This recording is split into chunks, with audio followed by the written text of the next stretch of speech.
Okay, we are also recording, folks. So, all righty, and welcome, Janet. We have a list of folks that may be coming on in the next minute or so. That would be Ginny Weeks, John Jenkins, Janet Parks is already with us, Lori Sinha, Tina Baker. And those are the folks that will be coming in, and I'll continue to let them in as they do come in. But in the meantime, what I'd like to do is I'd like to hand this over to Martha for an introduction to our program speaker. Okay. For 27 years, Andy Brand was employed at Broken Arrow Nursery in Hamden, Connecticut, where he was the nursery manager. In March 2018, Andy joined the staff at the Coastal Maine Botanical Garden as curator of living collections.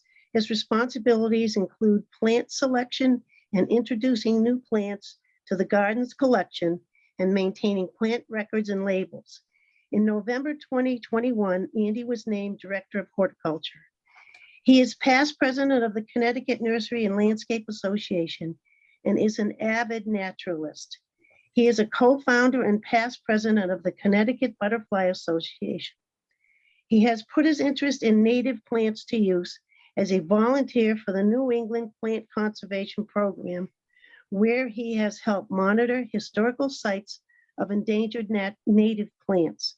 He has spoken to groups throughout the Northeast on a range of topics, including native plants, new and unusual ornamentals, butterfly gardening, butterflies and their life histories, and increasing biodiversity in landscapes.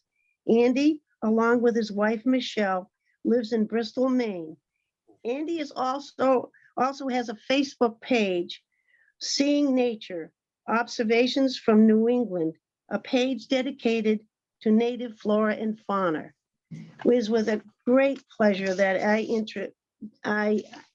introduce Andy Brand. Okay. All right. Thank you so much, Martha. And thank you, Nancy. I'm so glad you're here, Andy. We love your talks. Yes. Thank you. It's wonderful to have you. And if everybody else could do me one quick favor, and that's mute yourselves if you're not already muted. All righty. Except for Andy. Right. Yeah, that would be tough. Yeah, I know. All righty, very good. Okay, we're good. Yes, I'm looking to see what you've got on the screen, though. Can you see my screen? I cannot. Oh, because it says it's sharing. I know. Let me look. We can see it though. You can? Yes. Oh, Yes. okay. Yeah. Now Joanne is saying no. I don't see it. I I see it. can't see Beth it. is not seeing it either. I can't I see don't it see either. it. I just have I a blue can't either. screen. All right. Let me stop sharing and then we'll try it again. Why don't you Okay. disable me again and enable, and we'll see how that, we'll try one more Okay, time. very good. Okay, all right. All right. We're going to go back and do this again. Okay. All right, Andy, try that. Okay, let me see here. Let's see.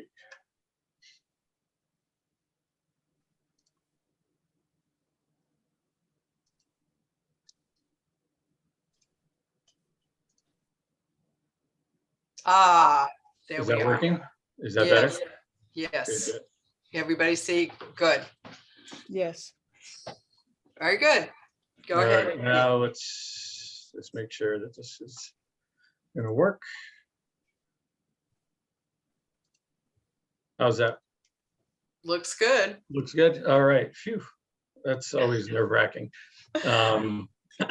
Good. Well, it's great to be back and to be able to do this particular talk. This is always a fun talk for me because, well, as Martha said, my background for majority of my career was with dealing with ornamental plants and selling them and growing them down in Connecticut. And then after moving here, I get to see them in garden settings. And when I was at Broken Arrow, we specialized in rare and unusual plants. So I was exposed to so many really cool and interesting plants that we grew, and all different colors and flower shapes and habits and everything. And so today what I wanted to do is just share a grouping of those plants. I've got a couple of trees and then quite a few shrubs. I'm kind of fond of shrubs. I think they're just more manageable for a lot of people in their landscapes rather than trying to figure out where they can put trees.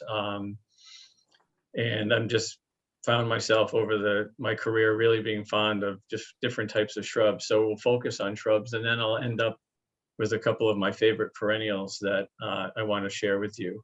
And then we'll open it up for questions. But as Martha said, I've been at Coastal Maine for 4 years now, since 2018. Just to give you a little background there.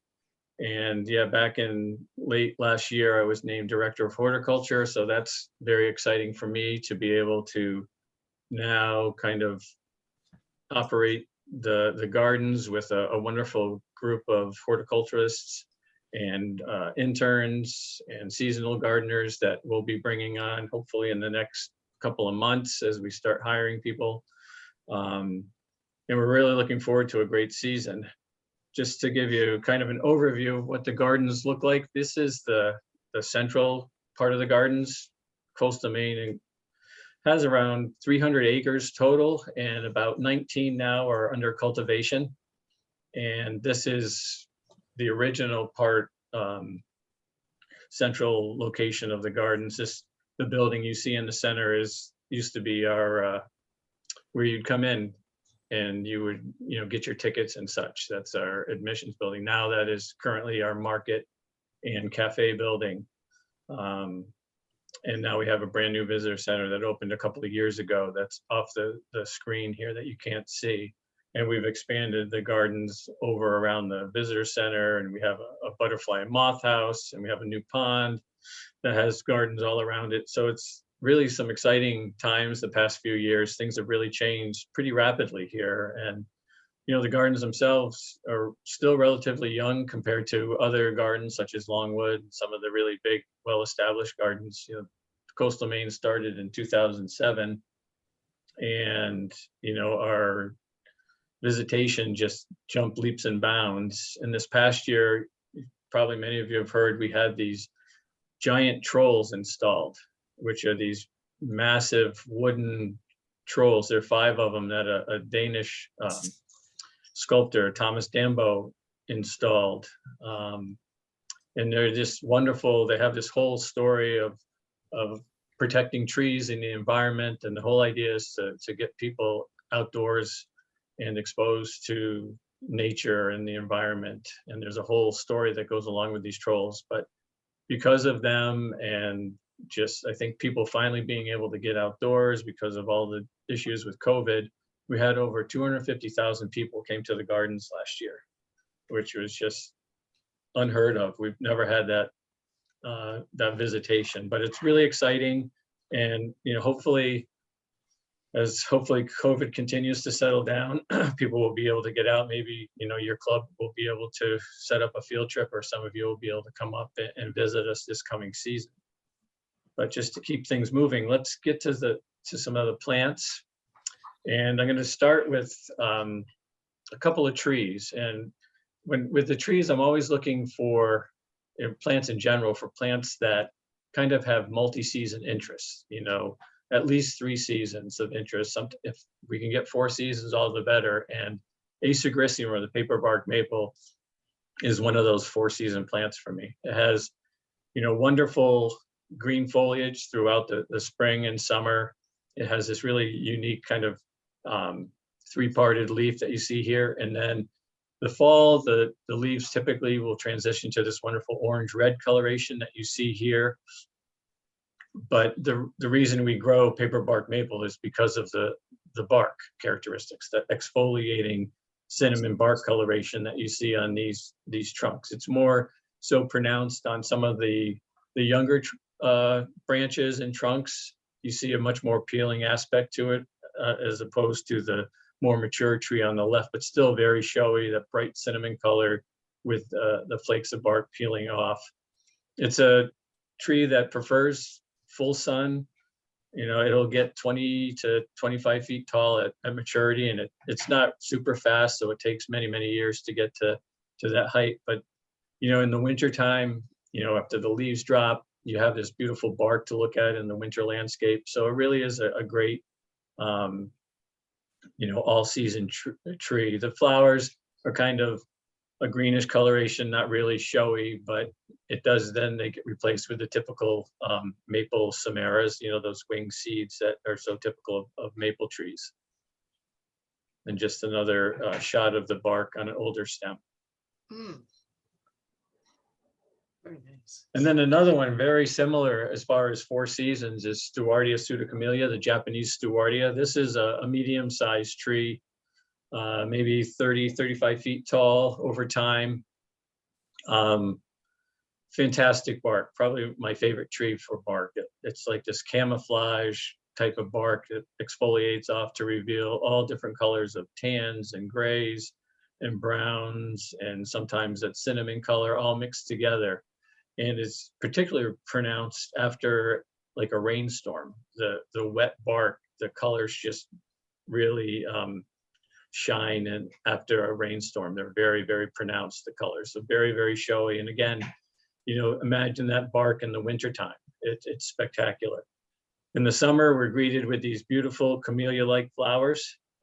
They're about 2 to 2.5 inches across, a nice white coloration. Sometimes you see here has a kind of, some of the petals have a little bit of a greenish blush, but then the central bright yellow centers of them with the stamens are particularly showy. And it flowers for a long period of time, you know, several weeks to a month. And what's interesting is they don't all open at the same time. You'll have open flowers and then they drop, and then you get new buds that open. So you have this prolonged flowering period, which is very beneficial. It's interesting too, when the flowers do drop, they drop off entire. So it's not just the petals, the whole flower drops to the ground. So it's kind of neat. You can see then these almost perfect flowers scattered across the forest floor underneath this tree.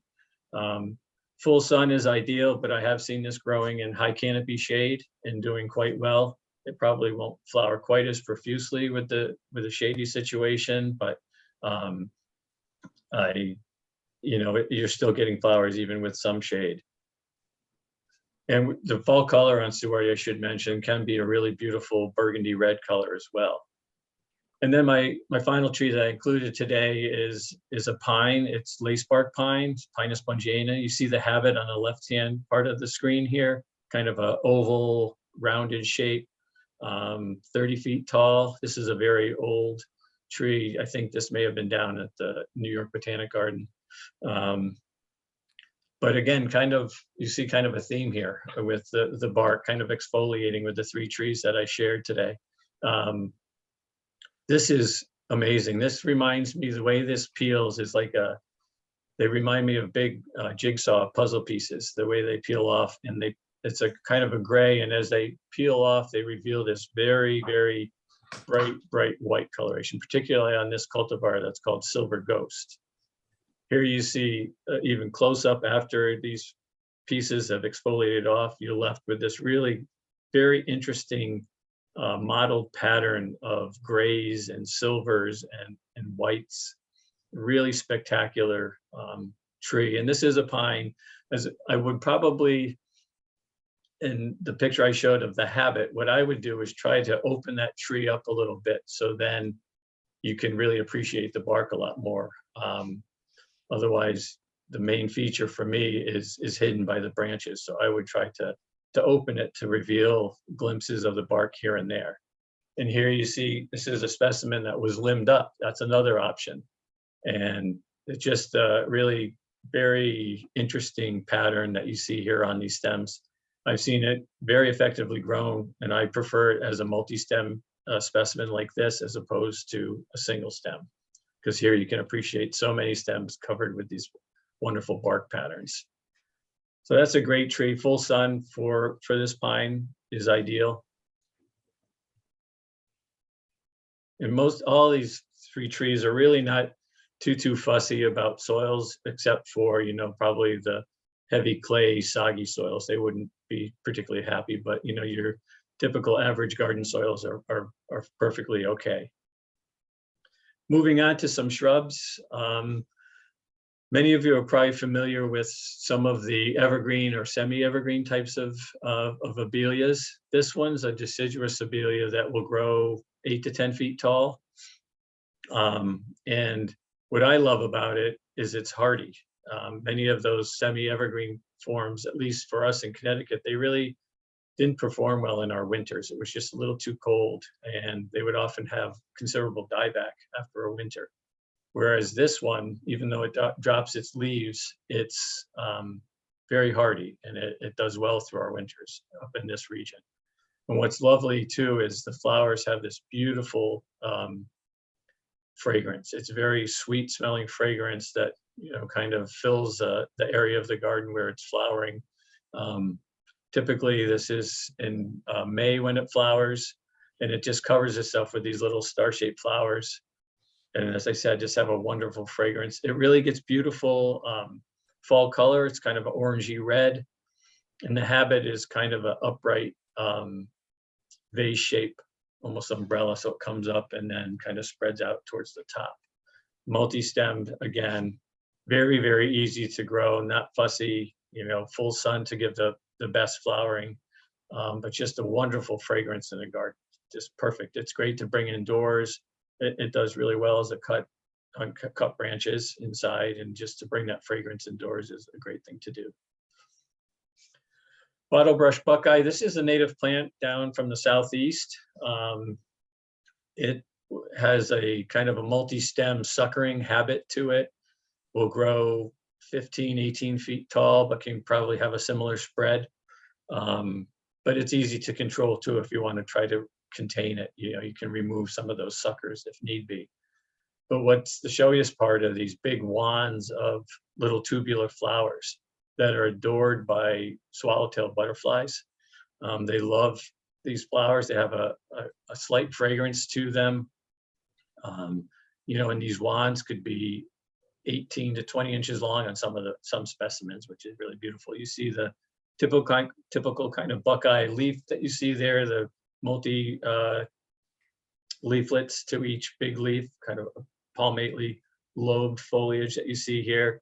And what's nice is the flowers are produced up above the foliage, so they really stand out. Part shade is fine with this plant. Edge of a woods, it does really, really well.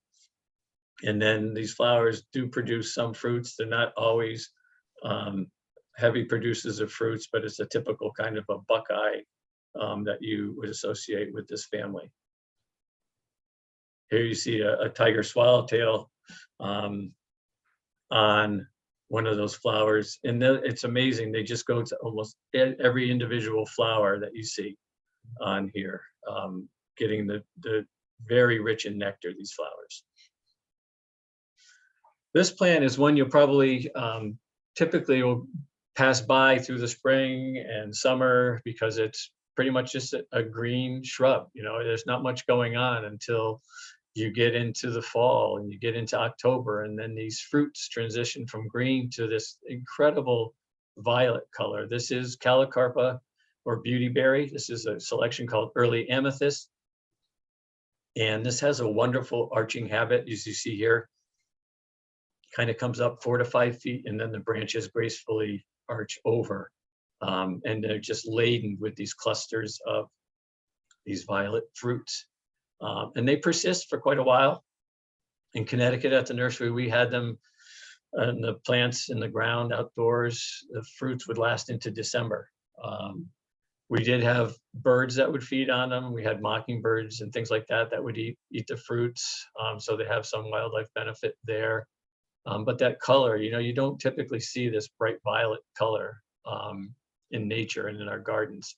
And it's just a great thing for that late fall garden, you know, combining this with, you know, maybe some clump goldenrods and yellows and, you know, things that are turning orange, you know, just to have these really kind of wild contrasts of colors that late in the season is really unique. And this is just a very special plant for the fall garden. There's just a close-up of those fruits. Another southeastern native, Calacanthus Florida sweet shrub. This is a selection of Michael Lindsay. This shrub will need some space. It can get 10 feet tall. It also has a suckering nature to it, so it will form a colony of stems. My mom used to call it, when I was a kid, she used to refer to this as strawberry bush. I guess that's another common name for it because of the shape and color of the flowers that you see here. And Michael Lindsay has wonderful, very dark, glossy foliage and these rich maroon red flowers. And what's nice about this plant is it has a wonderful fragrance. The flowers have this tropical, fruity, like pineapple, mango smell to them. And if it's a humid day and towards the end of May or into June, when this plant is in flower, you can smell that from quite a distance. It really permeates the air on a kind of a nice humid late spring, early summer day. And what's nice about this plant is it flowers heavily in late May, but then it will flower sporadically throughout the summer. It flowers on new growth. So as long as this plant is producing new growth, it will continue to provide you with some flowers that you see here. There are some hybrids that have been made using the native species and crossing it with other species. And you get these really beautiful hybrids that have much larger flowers. These flowers are probably 2 inches across. The only thing that these hybrids lack, which is unfortunate, is they don't have that really wonderful fragrance any longer. They have bigger flowers, showier flowers, same foliage, same habit as the native one I just showed, but you lose the fragrance. But this is a wonderful, wonderful ornamental shrub for its length of flowering, the number of flowers that's very profuse and blooming, super special. Calacanthus, the foliage will turn a nice yellow in the fall before the leaves drop. So you have, multi-seasonal interest with these plants as well. The only other drawback is they do need some space because they do get big. But that said, they also respond well to being heavily pruned. So you can prune them back pretty easily, and then they'll grow back to their normal height over a couple of years.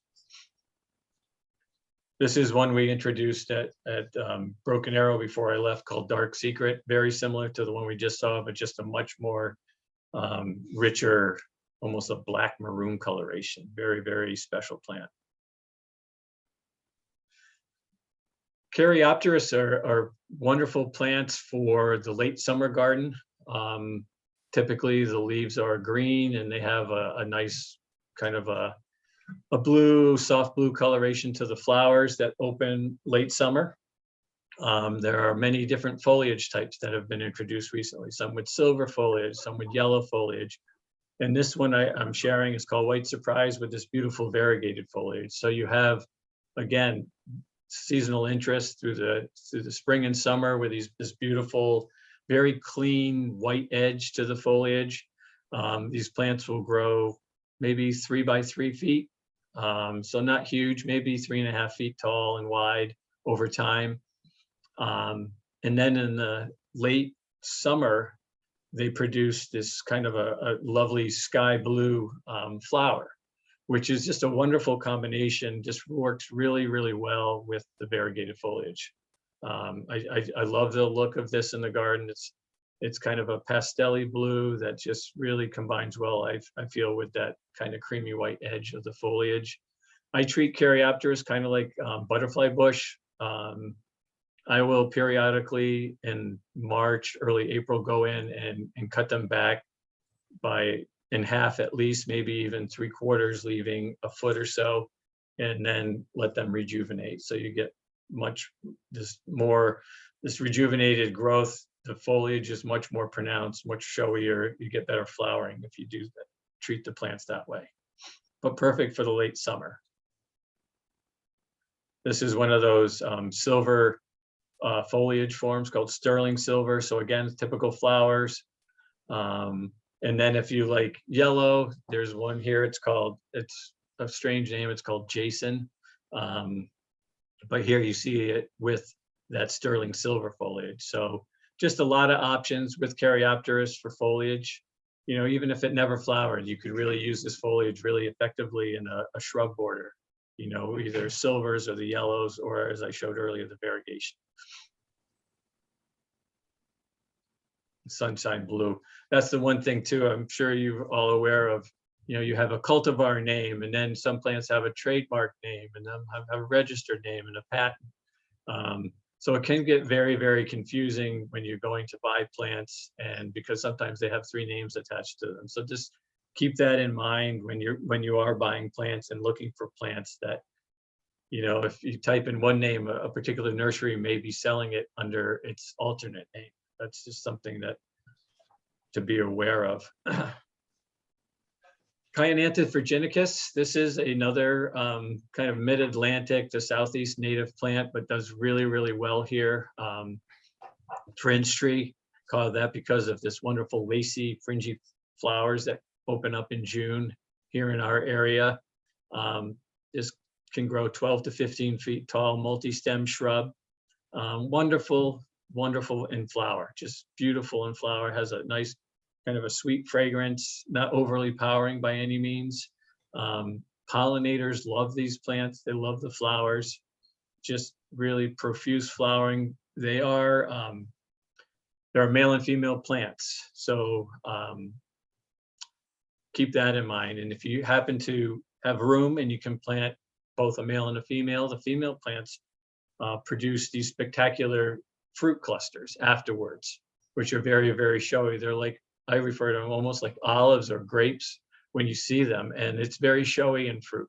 So imagine all of those clusters of frilly white flowers replaced by these clusters of fruits that are literally like if you took the end of your pinky from your last knuckle out, they're about that size. And they're just this kind of a glaucous dark blue coloration as you see here. Shrub dogwoods, everybody probably is familiar with shrub dogwoods. There are many, many shrub dogwoods available. Blood twig dogwoods are very popular because of their winter stem coloration. You know, that bright red that you see here, that's why we grow them. We want to add that color, you know, contrasting with a snowfall. It's beautiful seeing these red stems contrasting with white snow. But a very unusual form of this blood twig dogwood is Cornus sanguinea, is compressa. And you see it here, it's completely different looking. So what's unique about this plant, it does have kind of the maroon red stems like we just saw, but its habit is almost columnar in habit. It's very narrow, upright, very stiff branching. It grows maybe 3 or 4 feet tall, but just, as I said, very, very columnar in habit. And the foliage, if you feel it, they almost feel plastic-like, very heavily veined, almost corduroy-like, very stiff foliage, and they're packed on these stems very thickly. So it really adds a unique textural element to the garden.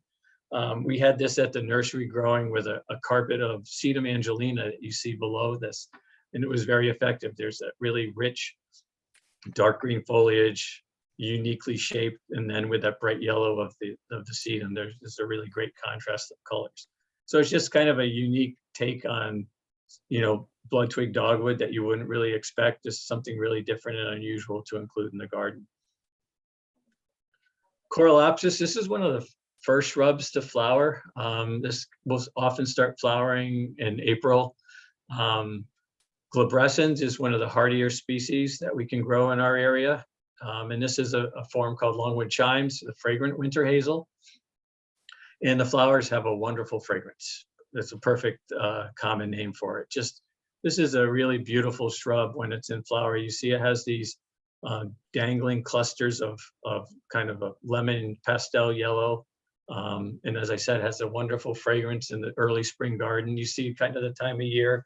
We have hellebores in flower. We have brunera flowering as well at this time of year. You know, the leaves have not come out yet, so the flowers are very, very showy. They really stand out on these stems.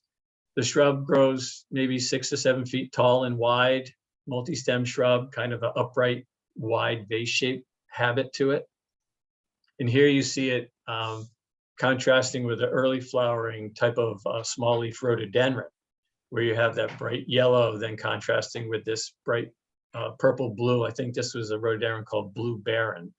And I just love that kind of combination. It's just, I love combinations where you really get that strong contrast to colors. I think both the yellow stands out, but then also then this rich purple stands out against that yellow too. And you can see how profuse those Coralopsis will flower. Smoke bush. Smoke bush are very popular. Probably some of you grow the royal purple, which has the wonderful rich maroon foliage. But I'm particularly, I do like plants that have yellow foliage. I think, they can be overused, but I think there's a place in the garden for them to add kind of a pop of color here and there. And this one will certainly add a pop of color. This is Golden Spirit, and it has bright yellow foliage. And smoke bush, here you see the smoke in quotes starting to develop. These are the flowers as they're developing, but this one is a plant, I really wouldn't necessarily grow it for the flowers. I would grow this mainly as a foliage plant. And smoke bush can get big. If you don't do any pruning to them, they can get, Can you get that? they can get 15 to 18 feet tall and get very, very, very big and wide as well. But here you see that yellow, again, contrasting of colors, contrasting it with maroons and dark greens. It's just really a wonderful plant. Even, again, no flowers. Foliage is important. And that's something to keep in mind with any time you're buying plants is, often we get sucked into buying plants because of the flowers, and rightfully so.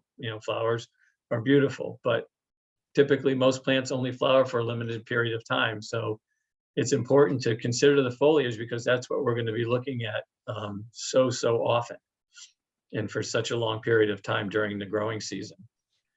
But here I just wanted to show you how I treat a plant such as Golden Spirit. So this is what I do with the Cotinus is I go in every spring, early spring, late winter, and I cut the Cotinus back to 12 to 15 inches. So you're going to go in, you're going to prune it really, really hard. And then, so this is late May, early June. Mountain laurel is starting to flower, as you see here. They're in bud, so this is probably late May. So this plant, after I brutally cut it back to about a foot, is now put on maybe 15 to 18 inches of growth, bright yellow. And that's what also this pruning does, is that new growth, the foliage is much more brighter in color. And then later on, this is the plant late summer. You can see how vigorous the smoke bush will be by doing this pruning. You think when you do it, you're like, what the heck am I doing? This is crazy. But, this is 4 or 5 feet of growth. These are all big, long stems, single stems that are coming from those cut stumps that I left. And you can see how bright a color it is. It's just a wonderful plant to do that too. And this could be done with the yellows, with the purple forms, and it's just a way that you can still include those colors, but then keep the plant in check so it doesn't get too big and overtake most of your other garden plants. Fall color is also something I look for in plants. And, typically fall color is best on plants that are grown in full sun. But this Dianthus cercidifolius is one that actually prefers to grow in high canopy shade, is ideal. It will tolerate full sun, but it actually, in the wild in Asia, it's found in the shade, and we're growing this in the shade. And what's special about this plant is it has wonderful heart-shaped foliage through the spring and summer. The name cercidifolius refers to the shape of the flowers. They resemble a cercis or redbud or katsura tree, cercidifolium, very similar in shape. So you have this beautiful foliage through the spring and summer. And then in the fall, it's one of my favorite plants for fall color because you get the whole kind of rainbow of colors, if you will. You get reds and oranges and deep purples and some of the black green coloration you see here. And this is all taking place in shady, semi-shaded situations, and it still produces some of the best fall color on a shrub that can get 10 feet or so over time, and maybe 10 feet wide as well. It's not a thickly branched shrub, so you can grow things underneath it, which is nice. Some other types of woodland perennials and such, they do really well, ferns and things like that. Here you see this is growing in that shaded situation down in Connecticut. You see kind of an open habit, so it does allow a lot of filtered light to get through the plant lower down, so you can do things like ferns and asters and things like that, woodland asters. It is in the witch hazel family, so you can see here the resemblance of the flowers. These also open up in October when our native witch hazel are in flower. These are very tiny. They're not particularly showy. It's more of a kind of an interesting thing that you can, if you're doing a walk, then it's just something to be on the lookout for in October. Inkianthus, this is a plant that's in the same family as rhododendrons and azaleas and blueberries, the ericaceous family. Particularly showy in late May, early June, with these pendulous clusters of little bells. This one's called showy lantern, and it has this rich rosy red flower color to it. Profuse flowering, upright growing shrub to maybe 8 feet tall, maybe 10 feet over a long period of time. The flowers do have a fragrance to them. Amazing fall color on this plant as well. Some of the best fall color on a shrub, bright orangey red. The typical flower color on Inkianthus is white with red veins. So that's where you see the common name red vein Inkianthus. This is just one where the entire flower is that bright red coloration that you see here, but a really fantastic plant for either full sun or part shade. Here you see that beautiful fall color I mentioned with the seed pods developing. And then witch hazels. We're coming into witch hazel season now. I imagine some of you, if you have those, some in your area are probably starting to open. I know here I noticed some of ours on those warm days, they're starting to unfurl these spidery flowers that you see. And they have the unique ability, they can open, and then if it starts getting cold again, those flowers can kind of curl up on themselves, and then the next warm day. So as we're getting into these days, like today where it's getting up in the 40s or close to 50 next week, be on the lookout. The witch hazels will start to open. And there are many different flower colors available now. Yellow is very popular. It's just wonderful when we still have that kind of low light coming from the sun. The sun still hasn't gotten very high in the sky.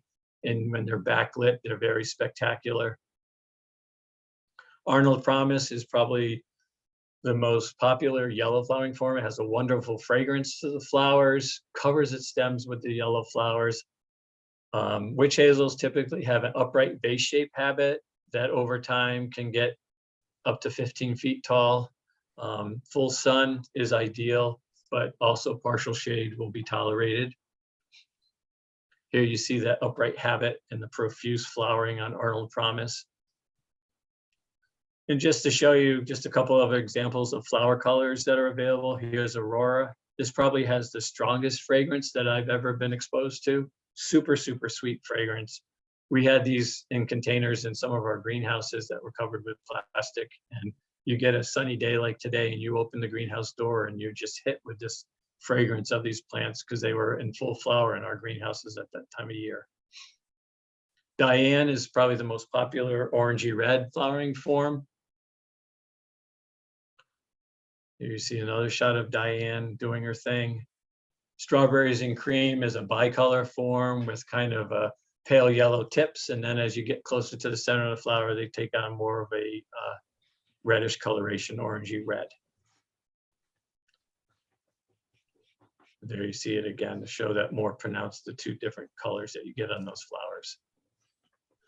There is a species called Vernalis that occurs over in Arkansas in a very limited range, and it's a hardy plant. We have the species Hemamelis vernalis, the vernal witch hazel here.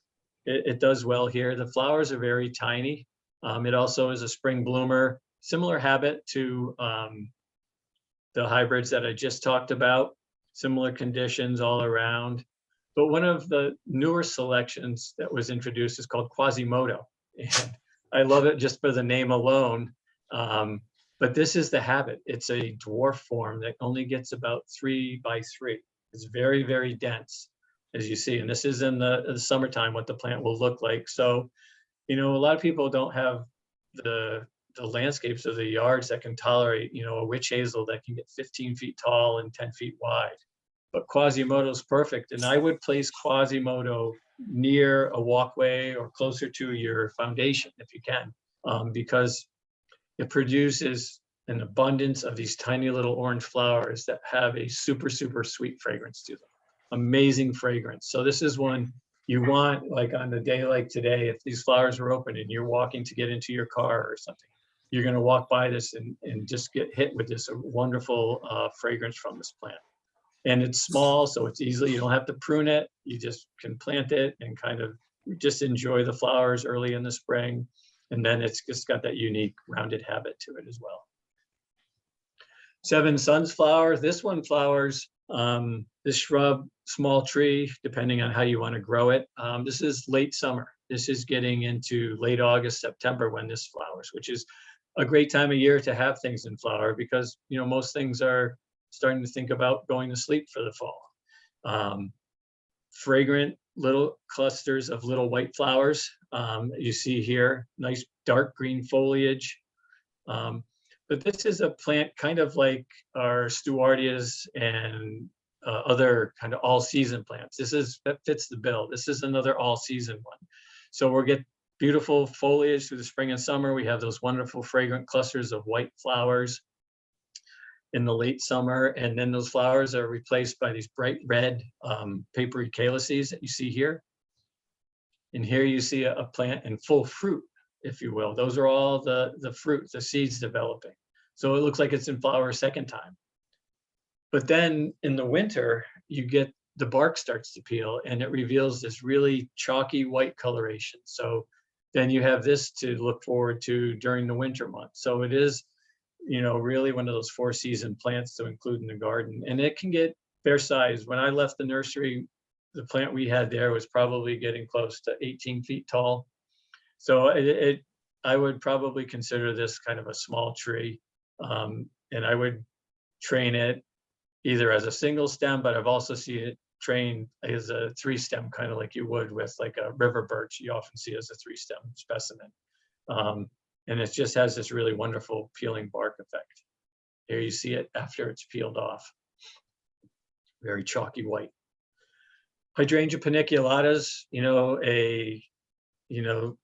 it's a plant that is, commonly found in full flower in many gardens in late summer. We all look forward to seeing the panicle hydrangeas late in the summer, but they get huge. They take up a lot of space, and a lot of people, as I've said for a few other things, they can't take, they don't have the room for such a big plant. But Daruma, you can still get the wonderful flowers of a PG hydrangea, but on a plant that only gets 5 by 5 feet. It's this dense, rounded habit. The flowers aren't quite as big as you would see on some of the other panicle hydrangeas, but beautiful white, and as you can see, a profuse bloomer. And then these will slowly transition to a little bit of pink and then to that wonderful tan coloration as they go by. Here you see just another viewpoint of it. Here it's growing with some Physocarpus in the background of maroon, and it's got some different types of geraniums and ornamental grasses around it. But you see how it's just much more, it fits really well into the landscape. And what's good with PGs is you don't have to be concerned about pruning. With other hydrangeas, like, oh, should I prune this now or shouldn't I? Am I pruning off flowers? With PGs, they flower on the new growth. Okay, so you can prune it heavily now and, really prune it heavily. And then it's going to produce all this new growth, and those flowers are going to be produced on that growth. So you're not going to harm the plant or reduce its flowering by pruning it now. You're going to get still the same number of flowers by doing that pruning at this time of year. And then its native counterpart is oak leaf hydrangea. And this one, again, this is a great foliage plant because of that unique oak leaf shape to it. And then, typical big hydrangea-like panicles of flowers that you see here with those big, bright white bracts that are so showy.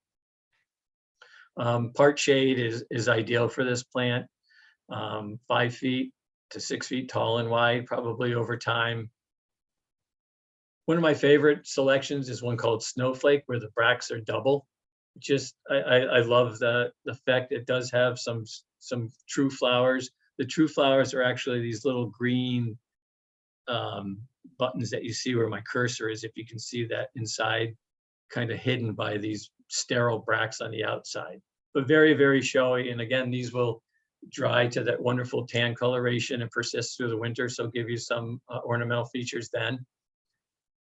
Here's just a close-up. And again, depending on the lighting, I love that look to it. It has, as they mature, they take on kind of a pinkish coloration. It's a very kind of a, I don't know, pastel-y pink, just very, very charming. We have a Lindera species, Lindera benzoin, that's a native shrub in our area, found in wetland areas. This is its Asian counterpart. This is the Oriental spice bush. This is a really very fun shrub. I wasn't familiar with this until I started at the Broken Arrow. It has these really dark green leaves that have a spicy fragrance if you crush them. It's a shrub that can get 8 to 10 feet tall, but probably one of the best shrubs for fall color. Again, kind of like Inkianthus that I mentioned earlier. This is the fall color that you see on this plant. So again, we're talking multi-season interest. And what I like about it, and some people don't care for this, but I really have come to appreciate it, the foliage persists through the winter.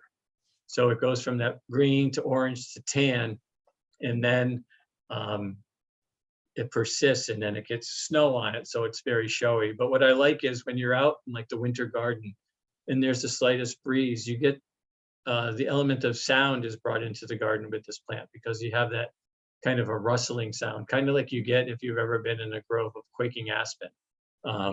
So it just adds another kind of interesting element when you're out walking in the winter garden with, conifers, a different color, you have some sound. So it's kind of, again, one of those all-season interest plants. And there you see the kind of the typical habit, multi-stem habit to it. Full sun is ideal to really get that bright orange-red fall color. Again, I mentioned I like yellow plants. This is a yellow form of a native shrub, Tilia trifoliata, or wafer ash.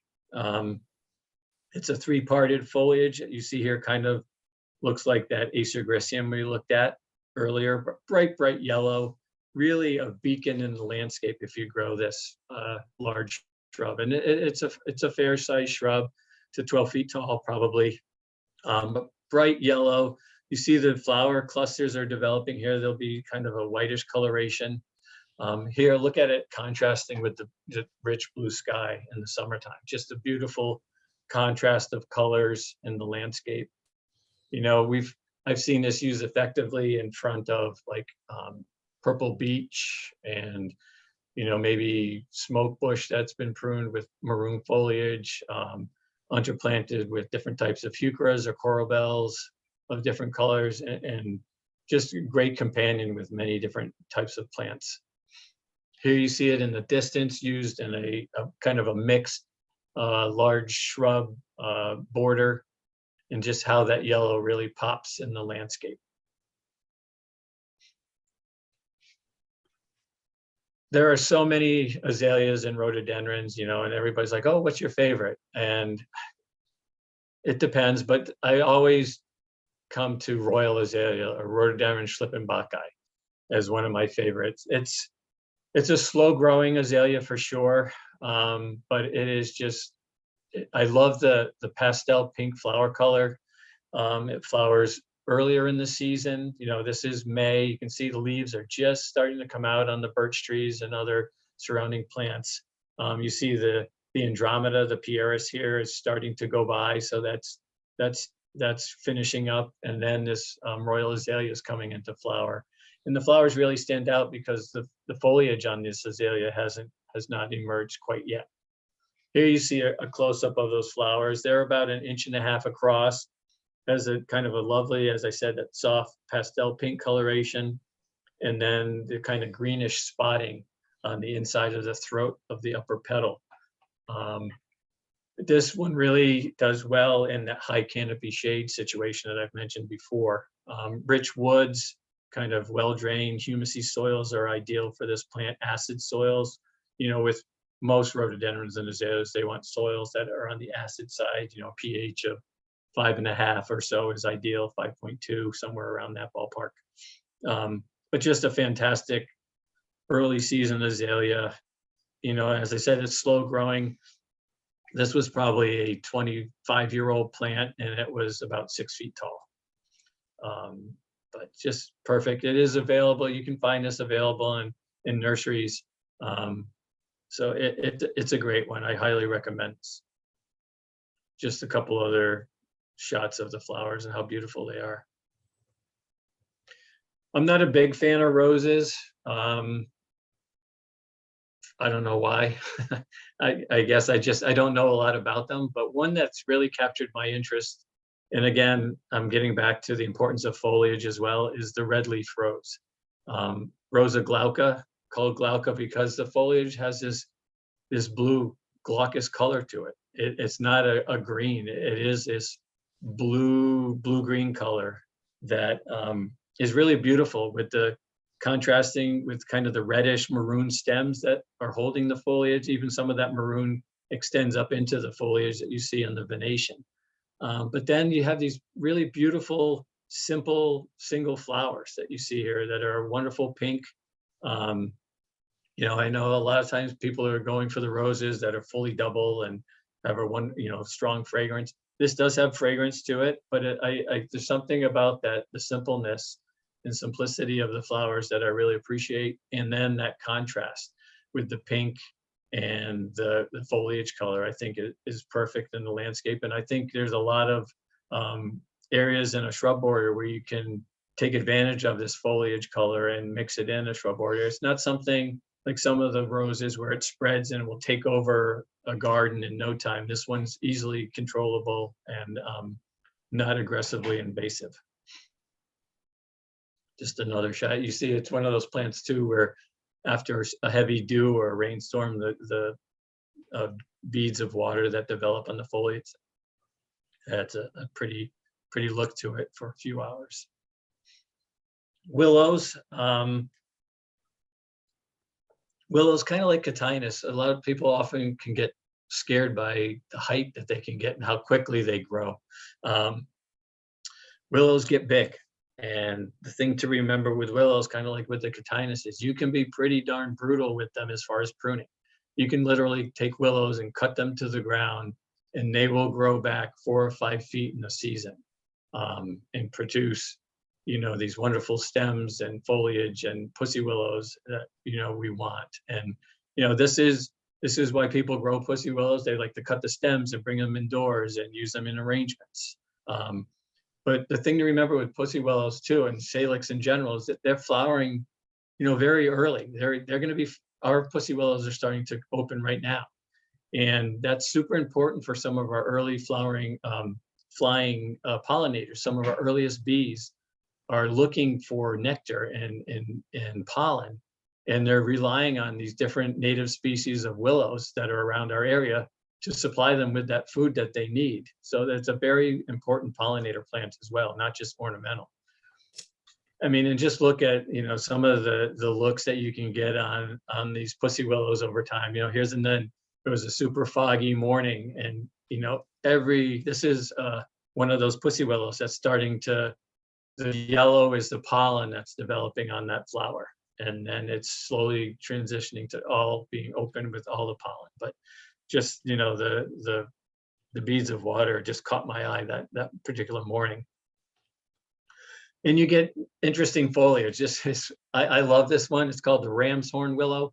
And look, each leaf looks like a little miniature ram's horn. And, you know, imagine if you're a creative floral arranger, you know, cutting stems of this and adding this in your arrangements. And this is one, again, you can, if it's getting too big, cut it back and then you rejuvenate it and you get this foliage. It will grow back, as I said, 4 or 5 feet in the season. Willows grow fast, and particularly if you're planted in an area where it's consistently moist, it's going to grow rapidly. You know, willows love water. That said, they'll do fine in average garden soils. It actually may be a way to kind of control them a little bit more. They may not grow as vigorously with a little less water in the soil. But I just love that foliage. There's just so many creative ways you could use that in floral arranging. And then different colored pussy willows, you know, there's the silvery gray we saw, there's black ones.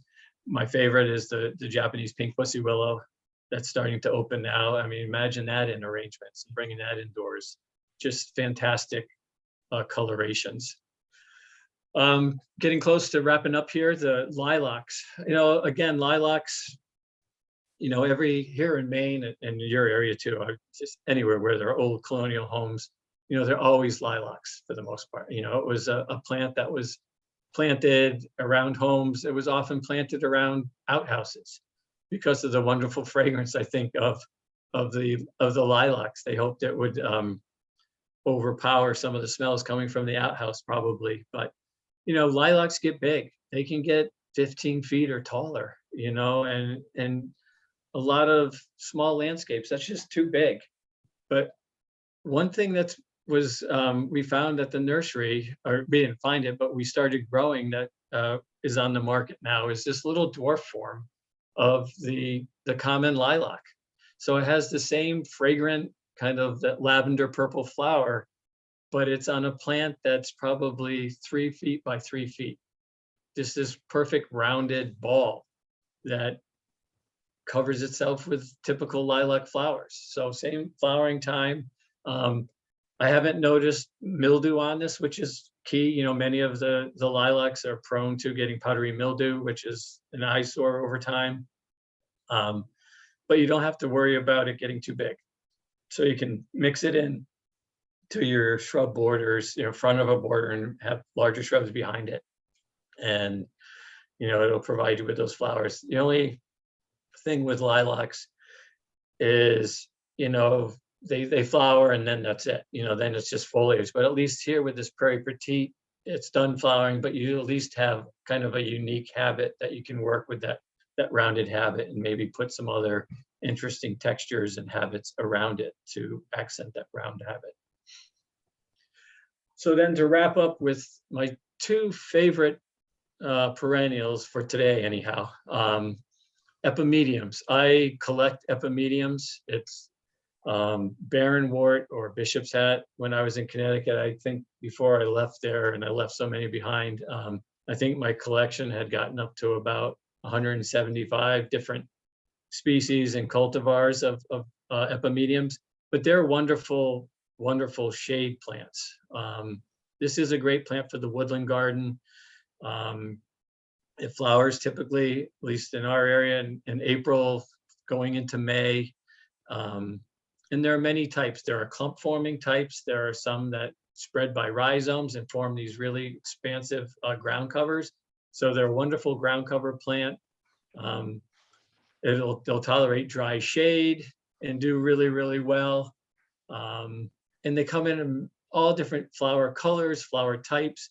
This is probably one of the more popular ones on the market is Nibium with these tiny little white flowers. And this is growing, it's probably 12 to 15 inches tall. You can get orange flowering forms. This is Orange Queen.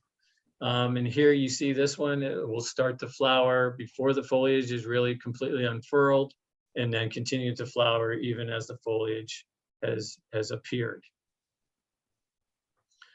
This Paralchicum whistly, this is one of the ground cover types. I love this plant.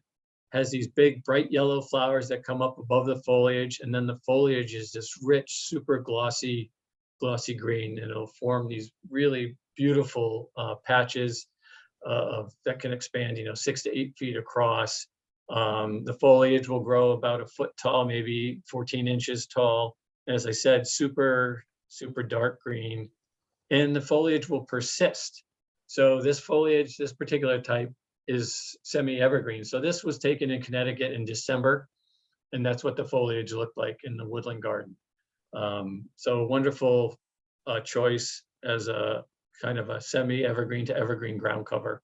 And I think if you got even in a warmer climate, it would probably remain evergreen throughout the winter. I would recommend early spring, late winter going in and just shearing off all the foliage regardless, just so as those new flowers are coming up in the following spring, that they're not impeded or being held back by any foliage that's starting to go by. You get different foliage types as the foliage is emerging with this beautiful venation on versicolor, or then chocolate lace that comes out, this rich kind of maroon, dark maroon, purple color. Probably the most popular right now is one called Pink Champagne that has these big star-like flowers that are a wonderful pink coloration, big spurs that extend out. Their flowers are probably close to 3/4 of an inch or so wide, very, very profuse. They emerge up above the foliage. Very, very popular. There was just something I noticed on an Epimedium Facebook page, and someone asked for, what's your favorite? And I think majority of people responded Pink Champagne was their favorite. It's very easy to grow, very durable. It's super hardy, and it's available most places now. And then my last plant that I'll share today is the Japanese wood poppy, Glossidium palmatum. This is an Asian species, and the flowers are these big, almost texture of like crepe paper. They're about, I'd say close to 3 inches across.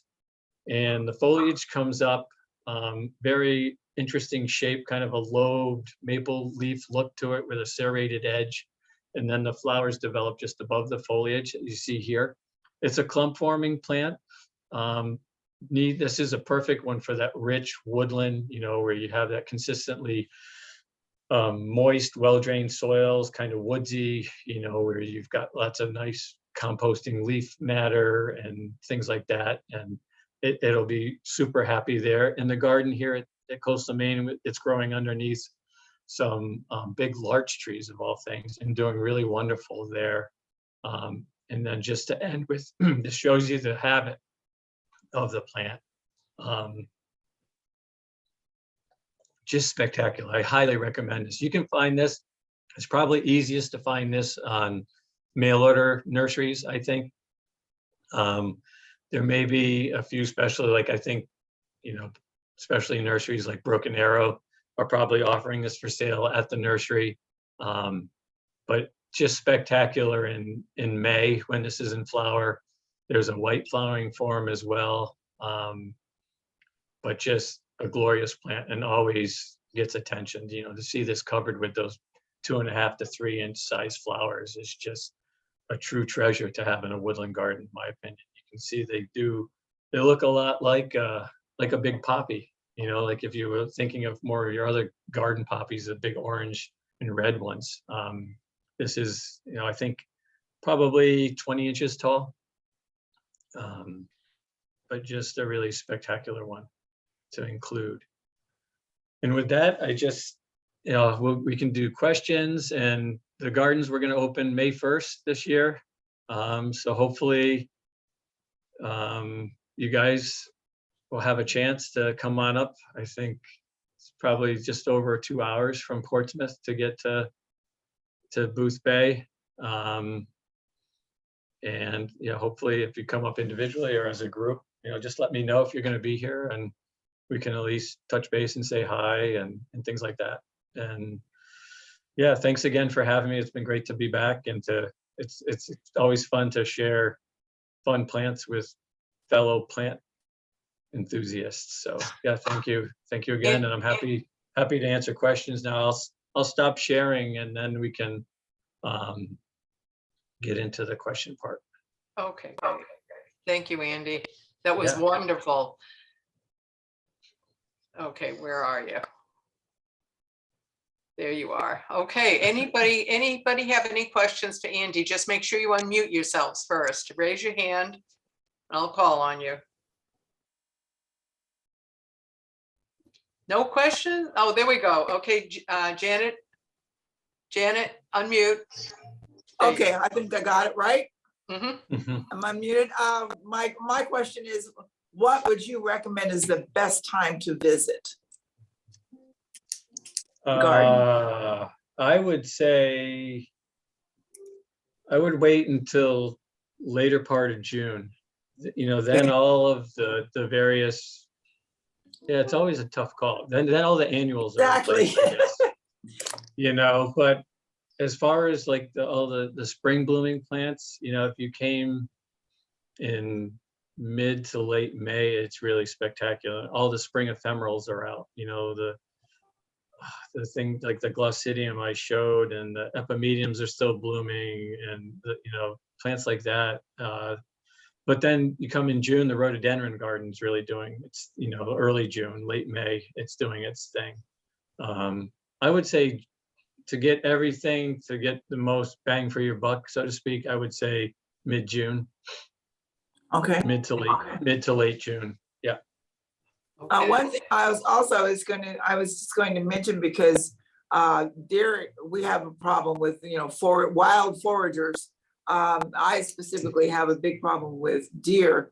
The Yeah. sweet scrub specifically, I have never had any problem with deer, which is amazing because the foliage is so beautiful, and you would think that would be something they would head for, but for some reason they don't. Yeah, bother. that's a good point. I think it's because it has, when you crush the leaves of the stems, it has that spicy taste. I don't think the deer fragrance, like yeah. that, Yeah.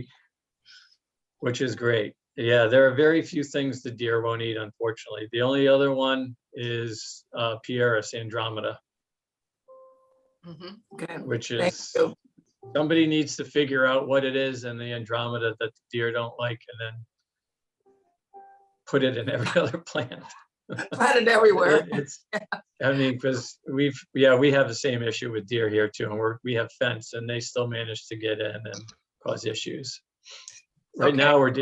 now we're battling porcupines. Oh, Lord. It's Martha very has a question for you. Yeah. Yeah, hi, Andy, I Yes, have a Martha. I have a Japanese beautyberry. Would you cut that down? You can. Or- Yeah, we prune ours. Yeah, with the purple fruits. Yeah, Yeah, would you do it we've done like that. Yeah, we've gone. from the Yep. You ground? may or- not. I would go down to like a foot or so. Yeah, Okay, and maybe 10 inches. what about dwarf hydrangeas? Would you just, What kind of hydrangea? It depends. If it's like the I think they're Annabelle around like type, 5 feet. They could be either pink or blue, according, whether you have what you yeah, do with the those are the soil. ones that you have to, depending on the type, sometimes you can remove flowers. If they're flowering on the old wood, you will remove flowers. But Yeah. that said, it's not a bad thing with some of those hydrangeas to go in and thin out some of the stems, because they get so congested with lots and lots of stems. Go in and at least and break out the dead stems to just get more air circulation, and maybe even prune out a few of the live stems just to, I think it's better for the plant, so it's not so congested in there. If you have like a hydrangea like Annabelle, which is those big white flowers, that's the selection of the arborescens, our native one, that you can take right to the ground. That flower is on new wood. So we go through and we literally shear them right to like stumps on the ground. And then they grow back 3 feet and flower in the summer. Okay, all right, thank you. Sure. Any other questions, anyone? Well, then, in that event, I think that we should all unmute ourselves and give Andy a great big hand of applause. Well, thank you, Thank you. everybody. Thank you. Yeah, thanks for attending. It's good to Yeah. see everybody, and maybe we'll see some of you in the next few months, hopefully. Okay, COVID can sounds go good. better. All All right, right. thank you so Thank you much. so much. You're Thank welcome. you. Thank you, guys. It Have a was good day. beautiful. Thank you. Yeah, Okay. bye-bye. Wonderful.